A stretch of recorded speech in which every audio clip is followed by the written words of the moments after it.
So guys, few things today.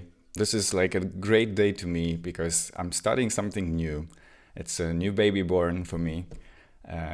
Closed my Polish business and I'm moving completely to English to foster productivity. I'll explain the idea briefly. I have few questions, but first, yeah, Kraków. Hi Marcin. Hi Rafał. Hi Alexandra. Michał. So hello, pioneers. You are the first people to join something that's completely fresh. The first webinar of something that doesn't really yet exist. It's still to be produced. So it feels to me like you're the group that I gathered that will take the first few steps with me. It's like nearly a baby or colonizing a Mars or something. And actually, I love the movie The Martian. There's also additional subtitles. Bring him back home. And this is actually something that I can relate to is in terms of productivity. I hope we all can be back home with a productivity that doesn't seem robotic. So hello, my pioneers. I don't expect big crowds today. I hope more people will see the recording. I know live events are hard, especially if you don't know me yet too well. So the agenda for today, I'd like to share a few ideas that I found worth spreading. So you get some value out of this webinar other than hearing me explaining some idea of my future work. Then let's talk briefly about foster productivity and what comes next, next steps. Then you have a role to play. If you're watching this, then it seems you can help me and I can help you. And so let's do it. And then there's Q&A. I got 2 questions before the webinar from Jeff and from Aga, and I'm happy to answer them. And if you have any questions during the webinar, just feel free to ask them on the chat. And I'll be happy to answer as many as I can. But at the end, we'll have a short concert, I think 3-4 minutes of playing the hang drum instrument, just to maybe summarize the whole thing. So I don't know if I take the whole hour. When I'm finished, I'm finished. I don't want to take too much of your time. So let's go. Everything's working. Green, green, green. Go. So a few ideas worth spreading that I think if you join me from Poland, then you know my past work that probably repeating myself over and over again, but these are like the crucial things that I'd like people to take away from this webinar and my other work. The first is the equation that changed my life basically. When I got to the root of what productivity really is, I found the equation that it's actually basically value divided by effort. So we put some effort, this can be time, this can be money, this can be our energy, and we get some value out of it. And even meditating about it for some time every day, I found many contexts that this completely changes the way I operate. So this can be tied to things like, doing a task. Okay, so I have some effort I put into it, I get value out of the task. And then the question is, what is actually the value? How do I balance value of one task versus another? How do I decrease the effort that I'm putting into a task? Or how do I increase the value I'm getting out of some effort? But it can also work in relationships. You have some relationships that you put some effort in and you get some value in that relationship. And if Pareto principle works, and it seems it's working, then 80% of the value we're getting out of 20% of our effort.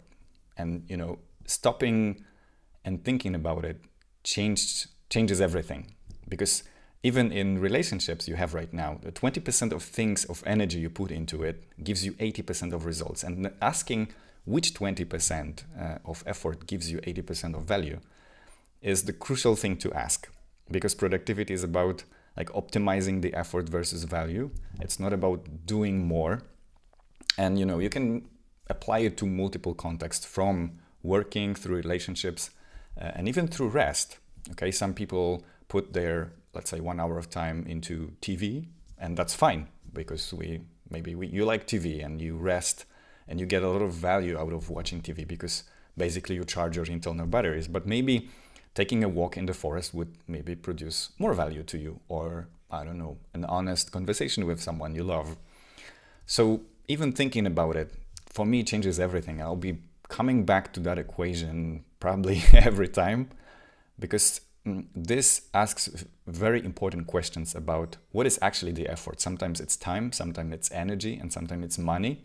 If you're investing, then how much effort or money and time you put into investing, and then how much value you get out of it. So this is basically plus Pareto principle. This changes everything. The second idea, I think, worth spreading, this is borrowed from TED, just a few ideas that I think are pretty well defined and can help you make better decisions every day. The next thing that I found very useful is thinking about time and productivity in terms of 4 types of time. The first is goals to achieve. This is what usually people connect with productivity, how to achieve goals.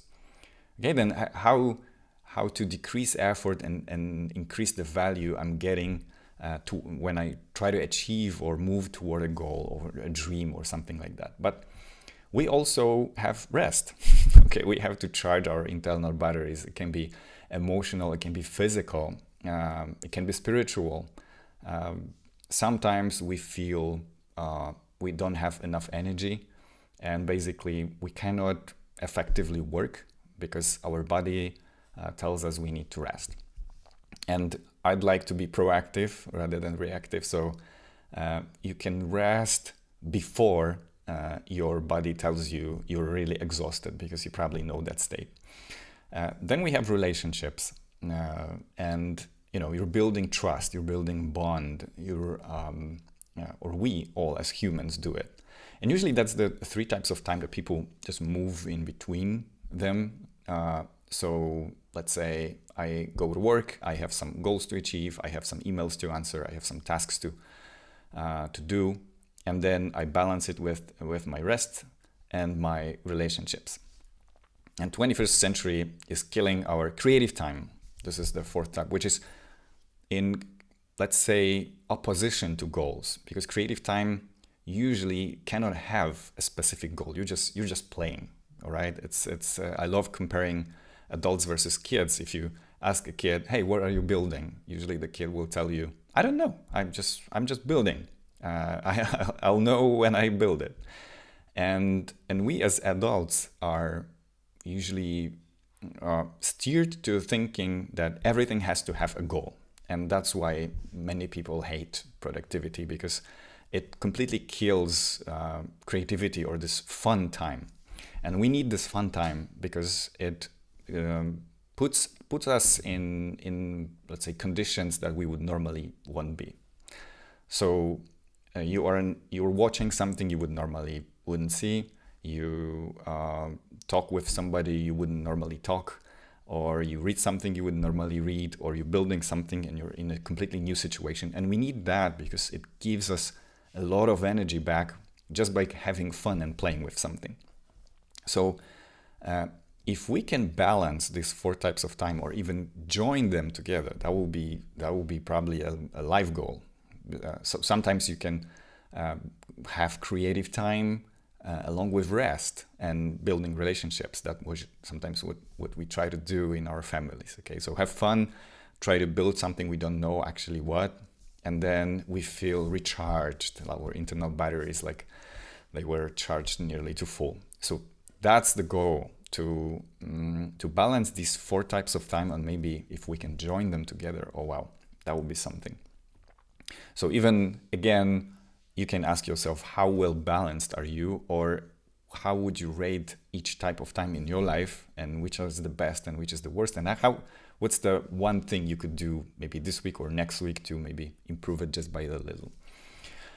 And there's some tension. There's some tension always between doing and being. There's something a little bit off balance, because when we think about productivity, we usually think about doing. Okay, there's another activity, there's another thing to do.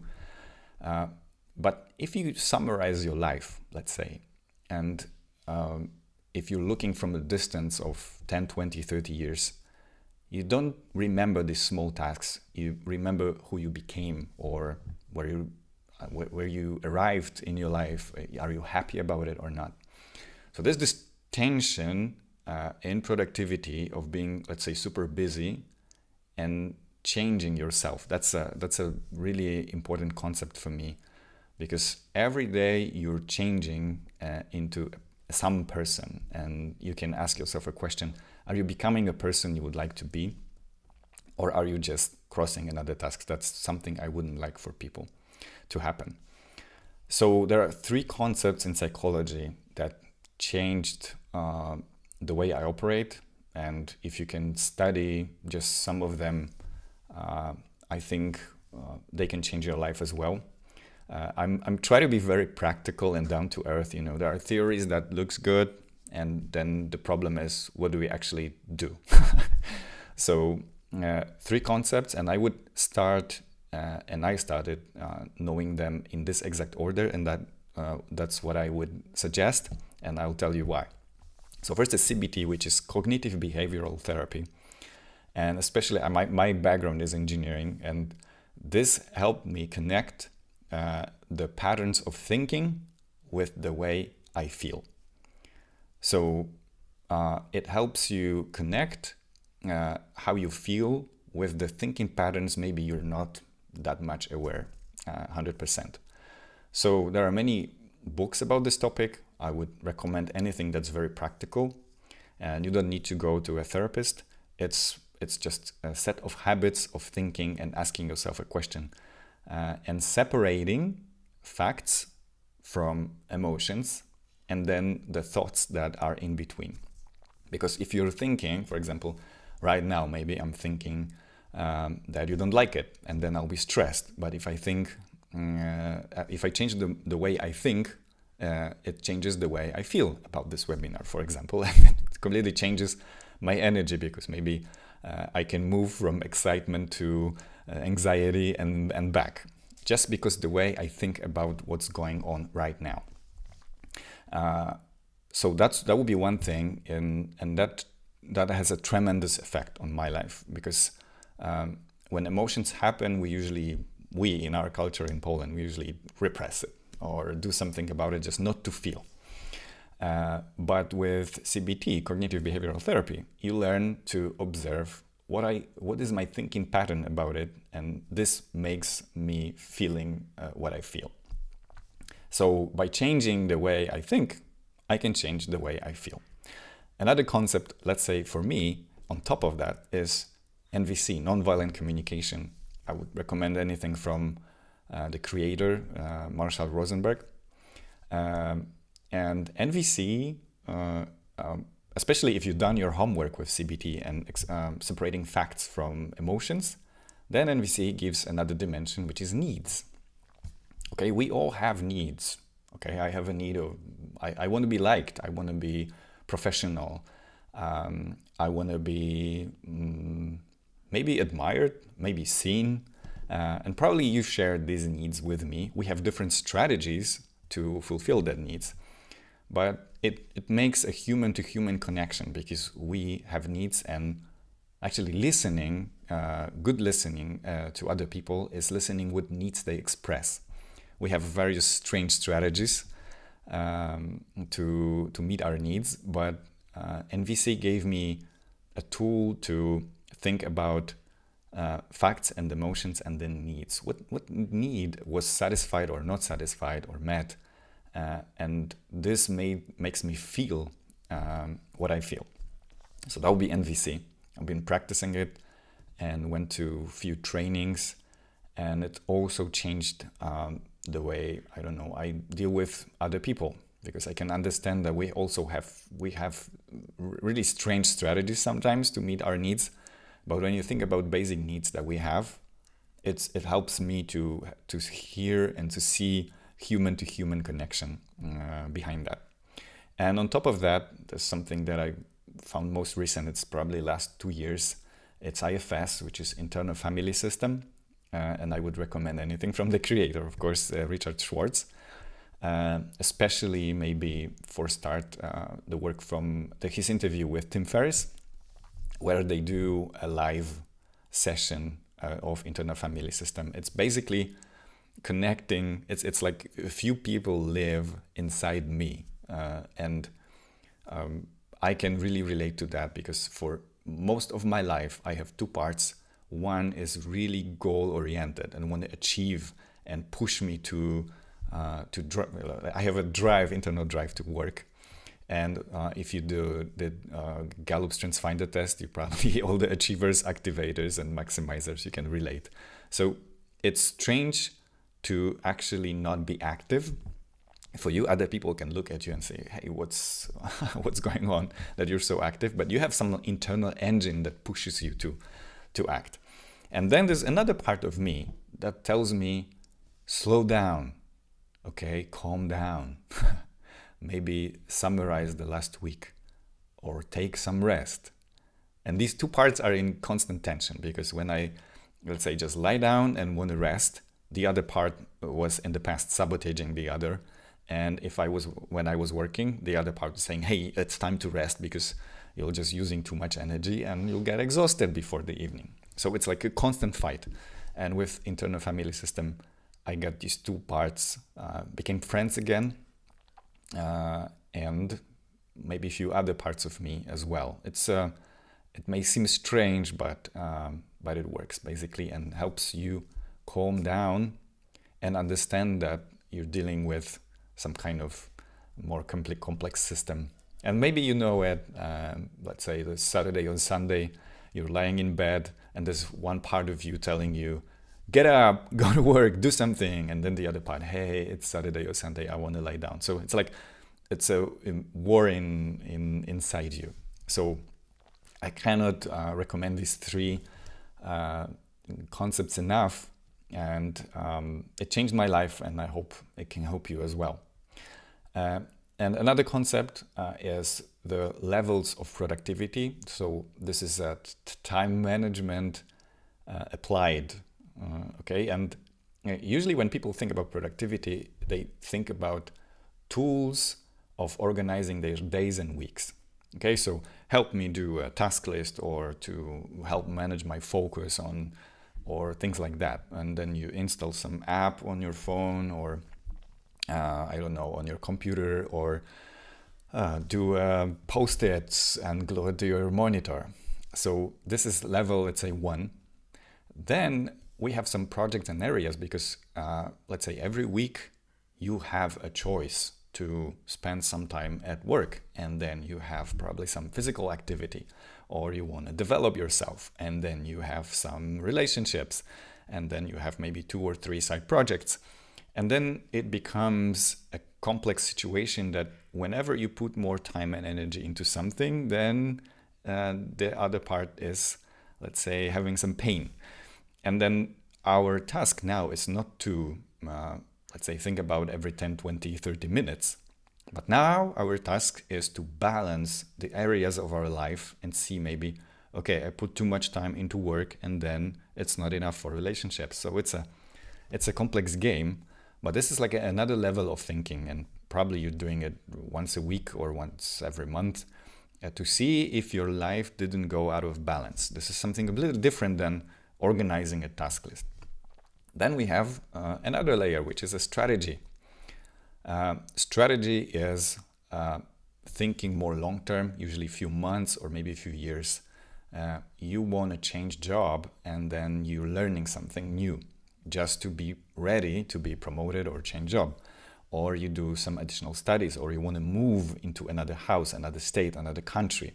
That's something you need to prepare, and this helps you make better decisions over time. And then there's this fourth level, the picture, the big picture, your values, the way you would like to live, what are your dreams. Because sometimes you want to do big things, and sometimes you just want to live some kind of life you're imagining.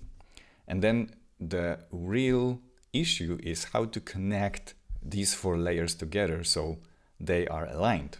So the thing you do today help you achieve balance in some projects and areas, and it connects well with strategy that gets you to where you want your life to be.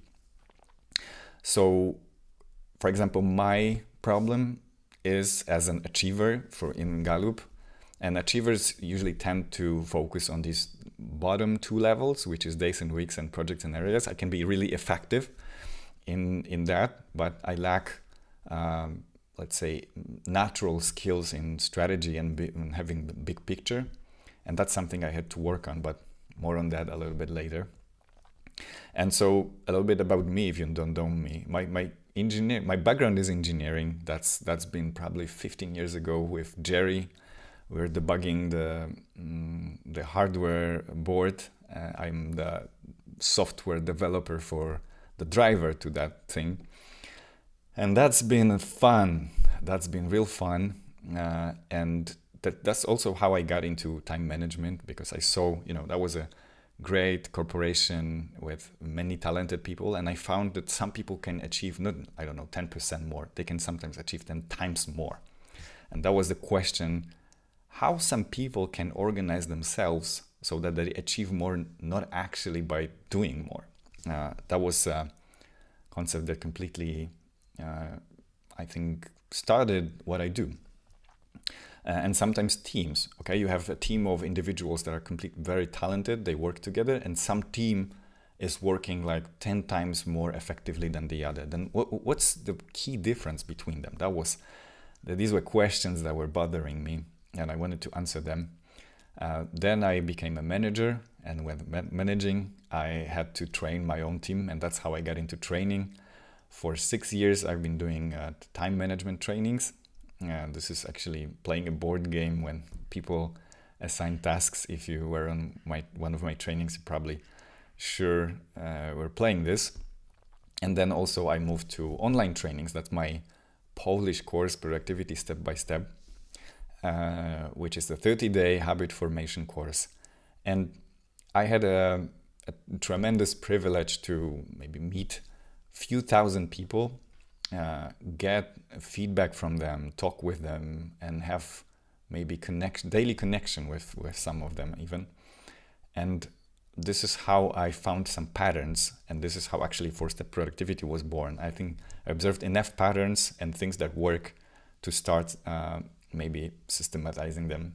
In the meantime, there was Practical Time Management course that I recorded over 2 years ago. Because I did nothing in English, I wanted to experiment. And so if you came from Practical Time Management, hello. That was fun. I entered the studio. We spent 2 days in the studio to record, let's say, 2-hour course. And it now has on Udemy 4,000 people with 13,000 reviews. So that's been an explosion. And the feedback I got from that course actually helped me rethink what I do and move to international. And I closed my Polish business because most of what I did was in Polish. I just occasionally sometimes was doing workshops in English. But the feedback from Practical Time Management is actually what started 4-Step Productivity. So I'm a little bit scared, and I try to practice getting scared. This is actually my paragliding. I have a paragliding license, but it helps me get scared enough. Just probably like 400 meters above the ground. And I try to do things that sometimes scare me a little, sometimes scare me a lot. But this is actually the way of connecting also this creative part of me that does something that's unusual, but at the same time help me maybe connect some dots in my brain and in my life. I love the freedom. I'm a sailor. I hope I can get back to that, because during pandemic, not much happened in that area. I love the freedom to just go with people and eat breakfast next to the sea. That's not a productivity of just rushing and doing more. I love the fact that it's just a human-to-human connection with it. And I am also, let's say, trying to move a lot. And movement is something that also helped me connect with my body and my, let's say, feeling part. The more emotional, more intuitive. And that's with music. I hope to finish this webinar with some music piece, and I hope to hear it. So this will be the instrument I'm gonna play. I hope everything will work okay. So the idea from this introduction is, by studying various concepts, I found this, my passion is human-centered productivity. It means, okay, I'm let's say grown up or GTD, on GTD, and probably many of you too, you know, getting things done. I know many other frameworks that help me organize, but they all lack this human aspect that we know sometimes what to do, but we don't doing it. We are procrastinating, we're perfectionists. It doesn't completely make sense. It's not a logical thing. And so this missing emotional, intuitive aspect to it made me rethink and what I do and what I teach. And when I had this, let's say, Polish company, the title was Slow Productivity. Slow means enjoying the moment. When you have slow food, it doesn't mean you eat slow. It means you're enjoying something that's in front of you. When you drink coffee, that's maybe 3-5 minutes, but you're in the moment and you're enjoying it. So human-centered productivity is about humans, and that we are not completely logical. We can be really strange creatures, and but we can understand ourselves better by that. And it's not really productive to, let's say, have guilt and shame about our human nature. We have to just understand it. So that's a big idea.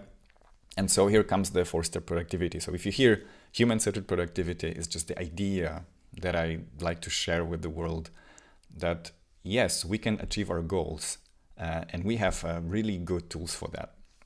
But then let's balance it with our creative parts, with the most intuitive, more emotional, with something that you sometimes cannot name because it's not, it's let's say pre-verbal. Sometimes when you dance and you have these magic moments, you rarely can explain to other people what actually you felt. This is something pre-verbal and very primal, and I love connecting these two worlds. And 4-step productivity is just a framework that I built over the last, let's say, 15 years, but practiced with people for the last 6, and it proved to be working. So now I just sit down and just gonna do it. So I'll probably hide myself a bit to explain it. So 4-step productivity is what I found, let's say, you all have some way to operate, and some people will start this from the first step, and some of you will start from the last step. So first step is, for me, organizing your daily activities. So if you're an achiever, an activator, maximizer, you probably know what I'm talking about. The first is task list and calendar. You're probably driven by some kind of list. It's on Post-it, it's on paper, it's in an app or whatever. But you have your calendar, you have your task list, and we can actually be pretty effective with doing that. You have to manage your focus and distractions somehow, because we have phones, we have a lot of distractions, we have noisy environment, we have home, kids, pets, and Slack, Messenger, and other stuff. Everything just blinking around us and beeping, and we have to manage our focus somehow. The third aspect of let's say, organizing everyday life is email and communication, and that means you always communicate with other people somehow. You have your channels, and there are best practices about how to handle it, because some people, when they open their email inbox, it's like scary. So best practices about it, and then we just learn to plan a day under 5 minutes. So the plan really works. And planning is not a dreaming about your ideal day. It's making few key decisions that help you save your energy and making better decisions along the day. So these are like 4 key, could say, qualities to your planning or to your organizing your day that help you move your life to another level. And another level is organizing your week and short-term projects, and that will be just level 2. And this is project initiatives and goals. What I actually want to achieve, how to balance few projects that are going on with your work, with your rest, with everything else.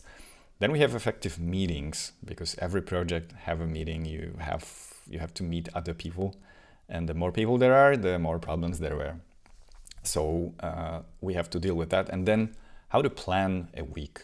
It seems easy, but if you did that, you know it's not. And so that would make step 2 of that, let's say, pyramid or steps. Step 3 is building a strategy and maybe organizing some long-term projects. And here we're building our knowledge base, our second brain, something that can gather a lot of information in one trusted system. So when you want to come back and check some facts about the thing you did in the past, or maybe the data you collected, you have it, and you do just one quick search, and in 5 seconds you have it. And you guess what? Not many people have it, and there are many very practical hints about organizing your knowledge base, but I've spent few years experimenting with it, maybe took few courses, but there are just few, I think, key takeaways that with Pareto principle can show you the big results. And then the step 3 is also long-term planning. So if you try to plan a quarter, especially at work, or a year, you know it's really tough. And we make few key mistakes when planning long-term. And that's something that's also a skill. And planning a day, planning a week, and planning a, let's say, quarter is a completely different process. And the longer the period, the more we have to summarize and maybe learn from what we did, other than just dream about what's going to happen and then in 3 or 6 or 12 months see that this didn't happen and just move on. So, and then step number 4 is connecting to your passion, talents, and bigger vision. So there are some tools. Like, I don't know, probably many of you did Gallup StrengthsFinder test, and then what to do with it, how to connect your let's say strengths to a task that you have in front of you. How does it influence the way you plan a day or a week or a quarter or maybe a year? So some of you would like probably your best, and the step that you feel the most comfortable is step number 1. That will be me. So all the achievers, maximizers. Usually you're good in organizing your tasks and focus and just achieving a lot. And then we just move up to the point that we have to ask ourselves a question. What is actually my life goal? What life I would like to live? Will I get there by living how I live right now? But then we have to, when we do it, we come back to step number 1, because when we find it, it usually affects our projects. Maybe we get rid of some, and then it also changes some tasks and meetings we're going to, or we maybe are more essential about what we do. And some people, maybe that's you, love to start with step number 4, that you have, big visions, you have your big ideas, and then you get down to, okay, so what do I do today to actually bring this big idea to life? And when you have it, it usually affects, and you're going back to your step number 4. So there are 2 different directions to that, and this is why I feel this connector of step number 1 and 4 is missing in many systems. So when you studied GTD, getting things done usually focuses on step number 1 and 2. It doesn't tell you anything about dreaming, or of course there is this larger perspective, but you don't get any tools to actually ask yourself good questions about that. And also you have this motivational speakers that can talk for hours about your step number 4, your bigger vision, and then you feel energized, but then, okay, but what do I do? So this connector of step number 1 and 4 was missing, and that took me a few years of experimenting, and other people also experimented with me. So this is what I'm going to call 4-step productivity, because it's 4 steps. We organize our days and then our weeks, and then we're building some strategy. It can be just one sentence sometimes. And then we think about the life we want to live and how it all connects back to what do I do now. So the idea is to build few courses, and each of the small boxes you've seen will be just one course. I want that course to be 1 hour long. So if you're thinking Netflix or 4-step productivity course, that at least that's let's say equal 5. So if you're thinking you're during your evening and thinking I want to upgrade my life within 1 hour, that will be my dream that you can do it. You're thinking about, okay, my biggest issue right now is focus and distractions. Let's spend 1 hour with 4-step productivity course about focus and distractions, and in 1 hour you get the essence of what you can do and why and how it's working. That's an idea that energizes me. It's not like 15 hours course on productivity. It's upgrading your life within 1 hour. I want to keep it up to date. So whenever you're taking the course, it's always the newest tools, the newest, let's say, brain research. And you can trust that this has an up-to-date data all the time. And that's it's systemic. So it's not that focus and distractions is something disconnected from, let's say, the way you organize your tasks or plan your quarter. It all connects, it all builds one system, and it all builds clarity. And the 5th thing is I would like to build a community around it. So it's not that you're taking a course and that's it, but you also have a community you can join, and it's also team oriented. So you can give some specific exercises to your team and then upgrade productivity of your team, the whole team. So next steps. And so I'll be doing one course at a time. You've seen within 4 steps, there are 10 courses. I'll be doing one by one. And then how I'm going to prioritize them, I'll do voting. So whoever going to be with me in the beginning, with every course, I'll be doing voting, which course next, or what content would be useful for you. I will be preparing some free content, and probably the courses will be paid, but I hope to keep them pretty cheap, so everyone, it's like a no-brainer. I'll be heavily based on feedback, so I'll be gathering the best techniques, the best tools, your issues, the very practical thing. I love the practicality, so I'll be happy to get feedback, and I'm going to produce a lot of free content on the way. So if someone doesn't want to spend money, I can understand this. But anyway, I'll be trying to produce some YouTube videos and maybe some free articles that does a summary of some aspects. And then if you want to, let's say, do more, you have 1 hour course that can upgrade you completely. And my 3 channels of communication will be newsletter, will be YouTube, and will be LinkedIn. That's my focus, and I'll get rid of all the others. So if you can join me and you can share them, that would be great. So this is 4 steps. And so your role now. Your role, you have a role to play, and your role is, first, if you can, sign up to these 3 channels that I mentioned. It can help me connect. The second thing is, if you can share this with others. This is my first baby steps. There's probably maybe a few hundred people that I'm starting with, and every share is like a gold to me. If you think this work is valuable, I'll be just so grateful.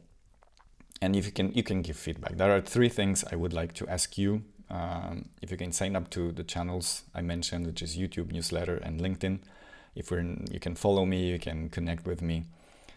If you can share that news with others that Piotrek is starting something, and just give feedback, because especially in the start, when I'm starting, this will be this will be gold. And for early adopters, I'd like to, let's say, give some value back. I think the courses will be with yearly access, and for early adopters, so you maybe, it will be lifetime access. So whenever I produce a course, you'll get lifetime access to the course. I'll have heavy discounts, I mean like 50% or even more, especially for those people that trusted me when there was nearly nothing yet available. You will receive early updates and you have influence on the content. So if you think someone would enjoy what I'm producing, then you can send them links to my work, and then I'll be doing surveys to choose the next course. So yeah, you have influence on what next course will be. I have my guesses based on the surveys I did in the past, but yeah, let's do it. So this first baby steps, I hope you can take value and out of it, and we can have like a win-win situation that you're getting some lifetime access, heavy discounts, and you can influence what I'm doing and where I'm going, and at the same time I get some help from you. So Q&A. I have 17 minutes, so probably 12 minutes for questions, and then I'm gonna play and have your rest of the day free. Just that was intense. I hope you're still there. So 2 questions. First from Jeff. I found your course very useful as an individual. That's a practical time management. I wonder if you can talk about the challenges for teams to adopt your techniques in a way that is consistent across the team, assuming consistency is an advantage. I think it is. So this actually is a core of what I'm doing, and I hope to answer such questions because I'm a big fan of having an individual system. When my Gallup Strengths Finder, individualization is in the top 5. So that's why I'm not so, let's say, keen, or I don't like that much these systems that tell you, okay, this is just the way to do it, because everyone is different. Maybe I want to be more spontaneous. I love structure. I hate structure. Or I love freedom. So you have some puzzles to build your own system, but at the same time, there's some core that we can share with the team. And yes, I think consistency is an advantage. So answering your question, Jeff, I think what this is all about is saving energy. So we build systems for our personal productivity and team productivity to save energy and lower the effort, basically, from this equation, value divided by effort. So there are things in teamwork that get a lot of value by being consistent, and there are things that are not necessarily work that way. And I think 3 pieces that are critical in teamwork. First is focus and distractions. The second thing is organizing your, let's say, short-term work, and then organizing your long-term work. That's crucial to have that pretty much consistent.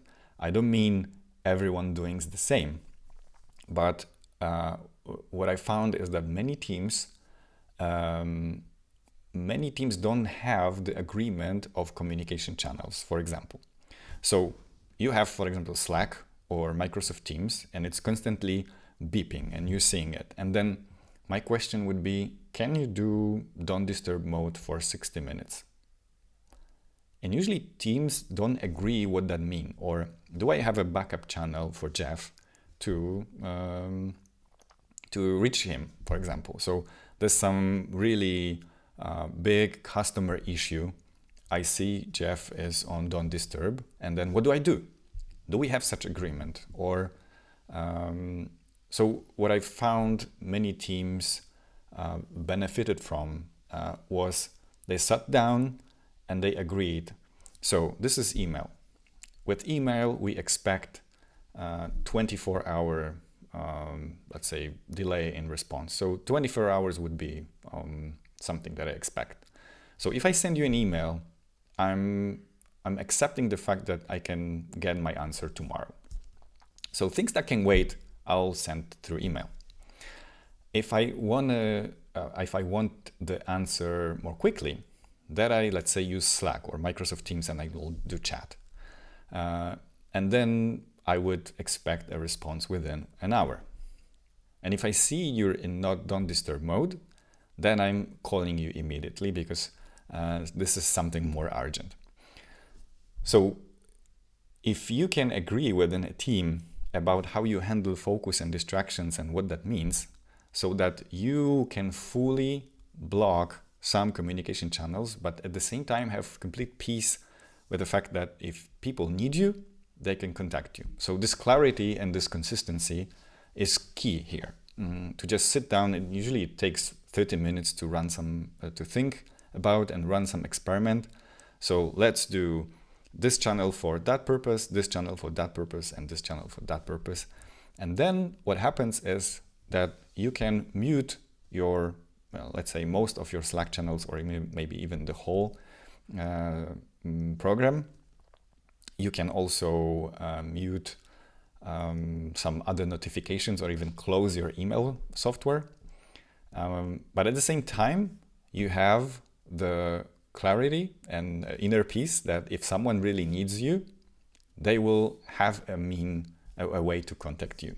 So that's crucial for focus and distractions. And second thing is, how do I know what I do today? Am I aware what my team is doing and how we can cooperate? That's another thing that greatly benefits from consistency. And the third thing is talking about some more long-term plans. So even the most basic exercise is ask members of your team to write down what they think are the top three, top three priorities for the next 3 months. So everyone sits down and they write down what they think is the top three issues for your team for the next 3 months. I never found a team that will write down the same things. And if we are not aligned in what are the three most important things for our team, how we can align our own work into some bigger goal of our team? So that consistency also pays back a lot. So 2 exercises that I would recommend is sitting down and so that everyone writes down their top 3 priorities and as they think for the team for the next 3 months, and then discuss the differences, and then what really are the top 3 priorities for the team for the next 3 months. And that gives you this long-term consistency.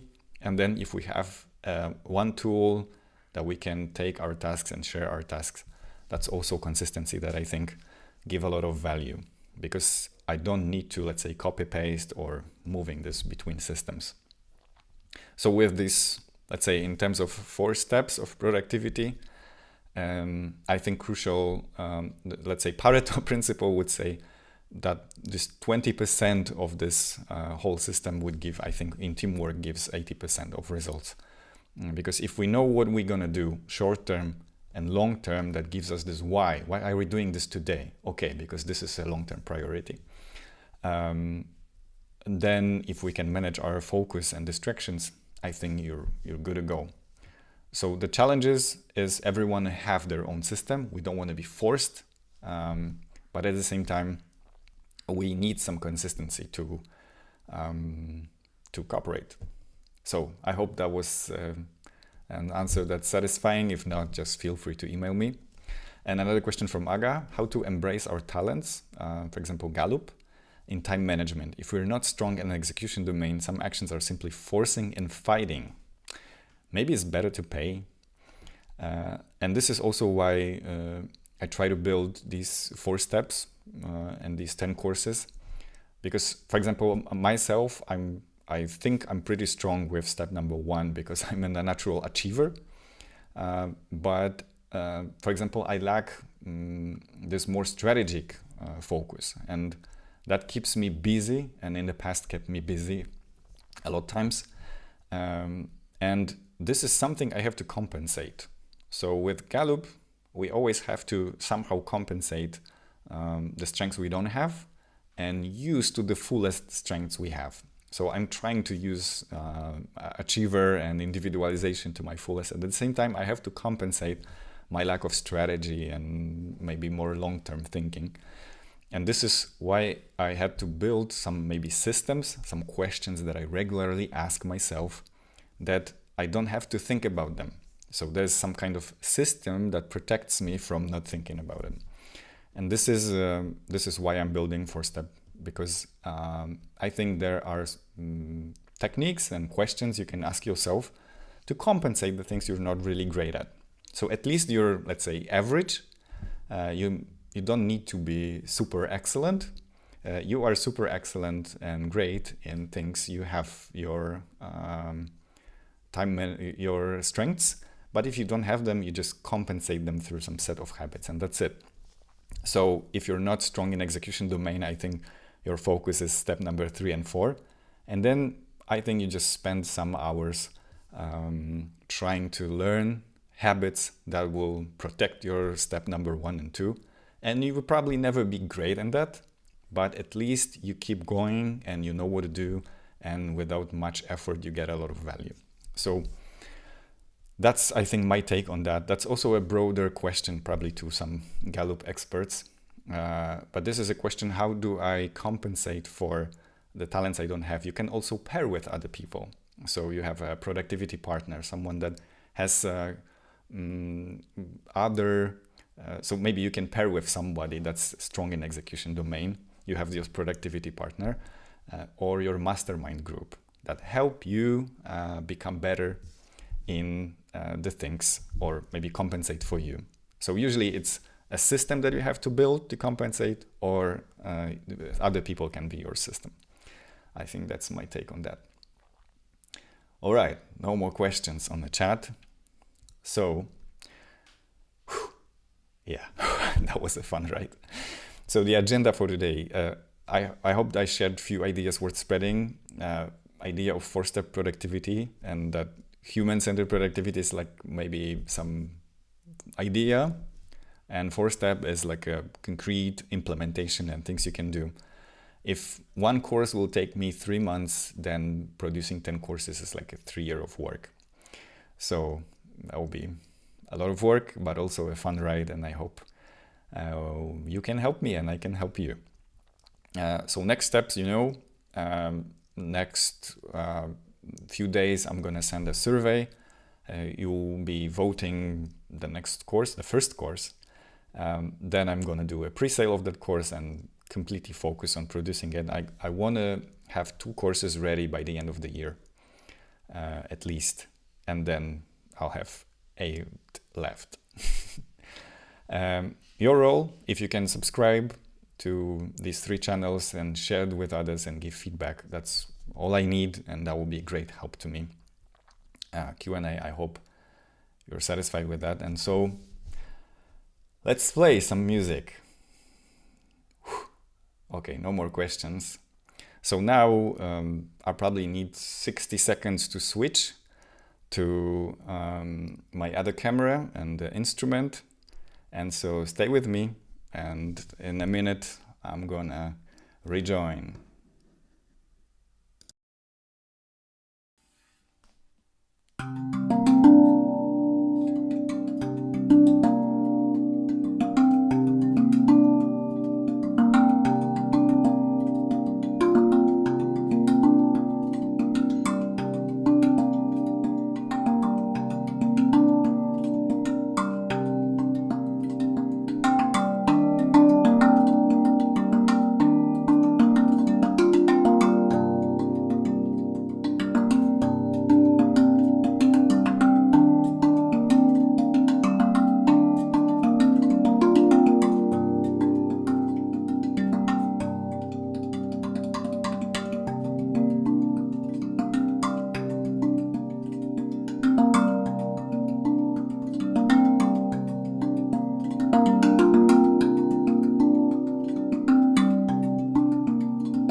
Thank you guys for joining. All the best and see you.